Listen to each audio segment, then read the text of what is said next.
आज तीनही पक्षाच्या समन्वय समितीच्या प्रमुख नेत्यांची बैठक पार पडली। या बैठकीमध्ये धोरणात्मक चर्चेवर अधिक आमचा भर होता। तीनही पक्षांनी मिळून या राज्यामध्ये उत्तम सरकार दिलेलं आहे हे महाराष्ट्रातील जनतेला ठाऊक आहे। संकटाच्या काळात महाविकास आघाडी सरकारने ज्या पद्धतीने काम केलंय त्याची नोंद देशाने घेतली हेही आपल्या सगळ्यांना माहीत आहे। म्हणून तीनही पक्षाच्या प्रमुख नेत्यांच्या आजच्या बैठकीमध्ये एक धोरणात्मक आम्ही चर्चा केली।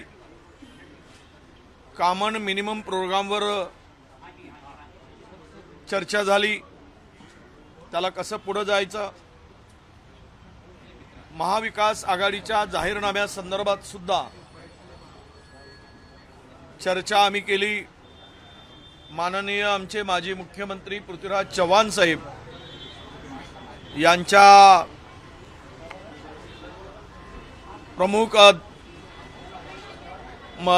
किंवा त्यांच्या उपस्थितीमध्ये किंवा त्यांच्या नेतृत्वामध्ये जाहीरनाम्याचं काम जोरात सुरू आहे आणि या सगळ्यामध्ये ही चर्चा झाल्यानंतर 16 तारखेला षण्मुखानंद हॉलमध्ये तीनही पक्षाच्या प्रमुख नेत्यांची पदाधिकाऱ्यांचा मेळावा राज्यस्तरीय मेळाव्याचं आयोजन 16 ऑगस्टला षण्मुखानंद सभागृहामध्ये आयोजित केलेला आहे। याबरोबरच आम्ही 20 तारखेला ऑगस्टला स्वर्गीय माजी पंतप्रधान राजीवजी गांधी यांच्या जयंतीनिमित्त माननीय आमचे नेते राहुलजी गांधी येणार आहेत। त्यांच्या उपस्थितीमध्ये राज्यव्यापी बैठकीचा आणि मोठ्या रॅलीचं आयोजनही आम्ही केलेलं आहे। याही कार्यक्रमामध्ये मान्यवर नेत्यांनी उपस्थित राहावं अशी विनंती सुद्धा आम्ही केलेली आहे। या 16 तारखेचा कार्यक्रम हा अत्यंत महाराष्ट्रातील शेवटच्या जिल्ह्यातील तीनही पक्षाचे प्रमुख त्या मेळाव्याला उपस्थित राहतील। एक उत्तम सरकार देण्याच्या दृष्टीनं त्याचा शुभारंभ महाराष्ट्रामध्ये षण्मुखानंद सभागृहामध्ये त्या रॅलीने होणार आहे। आजची चर्चा अत्यंत एक महाविकास आघाडीचं सरकार आणण्याच्या दृष्टीनं तीनही पक्षाच्या प्रमुख नेत्यांनी सकारात्मक चर्चा घडवून आणली आणि त्या चर्चेतून तीनही पक्ष मिळून या महाभ्रष्टाचारी सरकारला सत्तेतून हाकलून द्यायचं। पूर्वी एक नारा दिला होता, कुठे नेऊन ठेवलाय महाराष्ट्र माझा, आता कुठे नेऊन ठेवलाय महाराष्ट्राला, गहाण ठेवलाय गुजरातला। आणि सर्व हे मिंदे कंपनी या राज्याला गुजरातकडे गहाण ठेवण्याचं काम जे सुरू झालेलं आहे, टक्केवारी प्रचंड वाढली आहे। 40% सरकारची कमिशनखोरी पुढे गेली आहे। अशा स्थितीमध्ये जनता वैतागली आहे। निवडणुकांची वाट जनता बघते आहे आणि या महापापी महाभ्रष्टाचारी सरकारला कसं सत्तेतून घालवू याची वाट बघते आहे। आणि त्याच पार्श्वभूमीवर आजची झालेली बैठक अत्यंत महत्त्वपूर्ण बैठक होती, महत्त्वाची बैठक होती। धोरणात्मक चर्चा झाली, एकूणच जाहीरनाम्यावर चर्चा झाली। मिनिमम कार्यक्रम मिनिमम प्रोग्रामवर सुद्धा चर्चा झाली आणि पुढची बैठक लवकरच घेण्याचं आम्ही ठरवलं आहे। सर हिंदी में जानना चाहेंगे आज की बैठक में ये क्या विषयों पर चर्चा हुई है? हिंदी हो गया। देखिए आज की बैठक में तीनों पार्टी महाविकास आघाड़ी के नेताओं की उपस्थिति थी।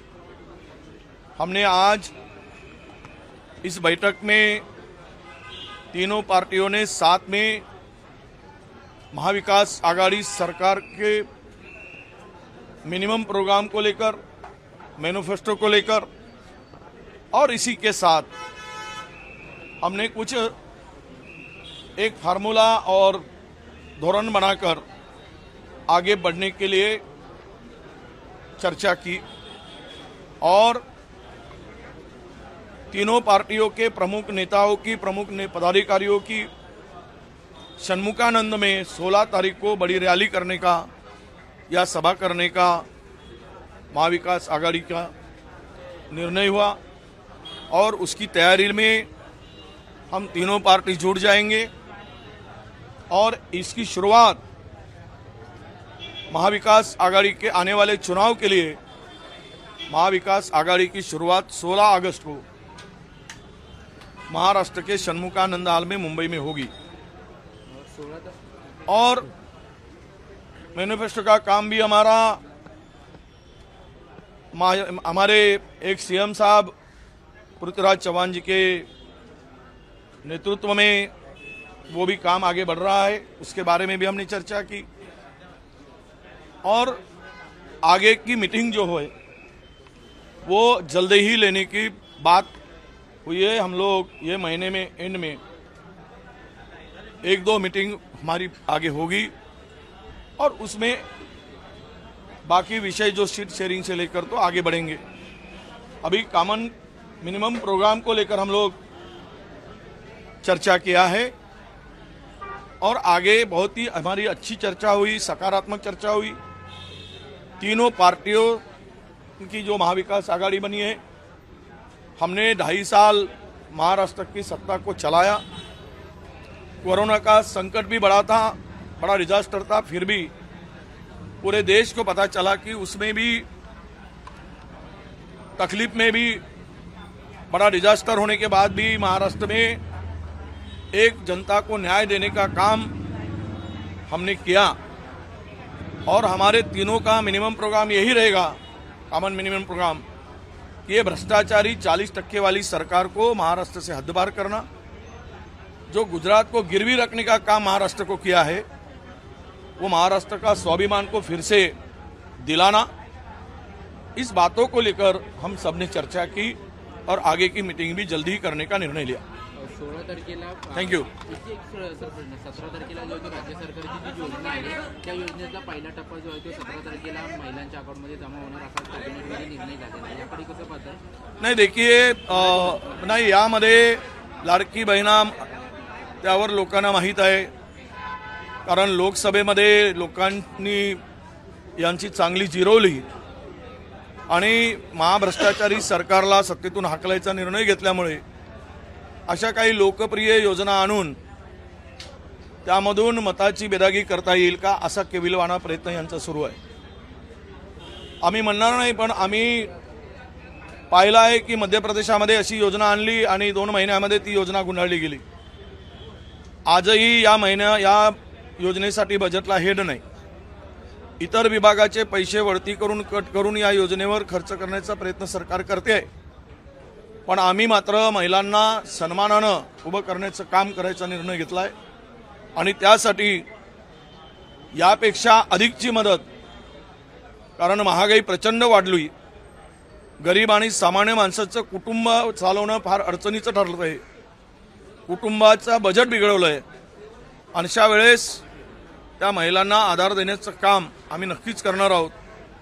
परंतु या योजनेमध्ये एकीकडे 35% 40% इलेक्ट्रिक बिल वाढवून ज्यांच्या घरामध्ये 1 फॅन आणि 2 लाईट जळतात, बल्ब जळतात, लावली जातात, त्यांना मात्र 1000 रुपये प्रतिमाह अधिकचा इलेक्ट्रिकचं बिल आता यायला सुरुवात झाली आहे। आणि याचाच अर्थ असा आहे की महागाई वाढवून महिलांना जेरीस आणायचा आणि निवडणुकीच्या तोंडावर लोकप्रिय योजना आणून मतं मिळवण्याचा केविलवाना प्रयत्न करायचा, याला जनता बळी पडणार नाही, महिला माझ्या भगिनी बळी पडणार नाहीत.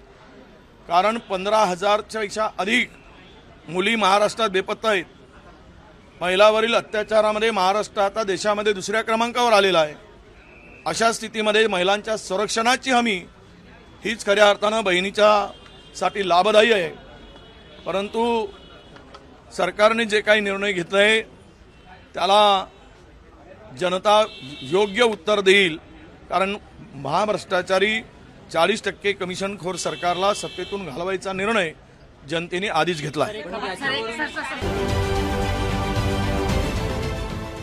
देश विदेशातील प्रत्येक घडामोडींचे लाईव्ह अपडेट मिळवण्यासाठी आता साम टीव्हीच्या सर्व सोशल मीडिया प्लॅटफॉर्मला लाईक, फॉलो आणि सबस्क्राईब करा.